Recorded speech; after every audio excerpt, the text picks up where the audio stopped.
শইকীয়া মই বুঢ়াগোহাঁই থান block PHCৰ Assam supervisor.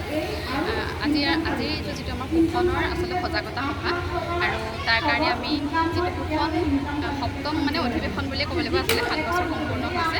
আজি সভাখন খুব সুন্দৰভাৱে আমাৰ পিংকী ডাঙৰীয়ানী বাইদেৱে খুব সুন্দৰভাৱে আয়োজন কৰিলে আৰু ইয়াত যিখিনি বিষয় আলোচনা হৈছে আচলতে আমাৰ গ্ৰাম্যাঞ্চলৰ সকলো মাতৃক মই বিশেষভাৱে ইয়াত ইনভলভ কৰিবলৈ বিচাৰিছোঁ। কাৰণ যিহেতু মই ভাবোঁ যে এখন ঘৰ সুন্দৰভাৱে চলাত যিটো সুচাৰুৰূপে চলোৱাত যেনেকৈ মাইকী মানুহগৰাকীৰ সুন্দৰ হাত আছে ঠিক সেইদৰে শিশু এটাক এতিয়া এই বিশৃংখল সমাজত আমি আচলতে মাজতে কোনো ধৰণৰ এনেকুৱা ঔষধ নাই, এনেকুৱা ট্ৰিটমেণ্ট নাই যিটো কাৰণে আমি বিশৃংখলালৈ আনিব পাৰোঁ।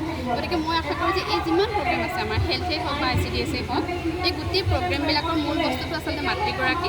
গতিকে মাতৃসকল সচেতনতা যদি সচেতন হয় আৰু আমি প্ৰগ্ৰেমবিলাকৰ জৰিয়তে যদি তেওঁলোকক সচেতন কৰিব পাৰোঁ, নিশ্চয় আমি সফলতা অৰ্জন কৰিব পাৰিম। আৰু আমাৰ প্ৰধানমন্ত্ৰী ডাঙৰীয়াদেৱৰ যি চেষ্টা, যি তেওঁৰ অভিপ্ৰায়, সেইখিনি যাতে আমি সফল কৰিবলৈ সুবিধা ল'ব পাৰোঁ। আৰু এই মানুহখিনি যিসকল মাকে ভিতৰত সোমাই আছে, তেওঁলোকে বহুত কথা নাজানি আছে, তেওঁলোকক মই আচলতে উলিয়াই আনি পেলাই এই সজাগতাটো কৰাত মই আশা কৰিছোঁ। গতিকে ICDS আৰু হেল্থ দুয়োটাৰ জৰিয়তে আমি চেষ্টা কৰিম বুলি মই নিজেও সংকল্প কৰিছোঁ। ধন্যবাদ।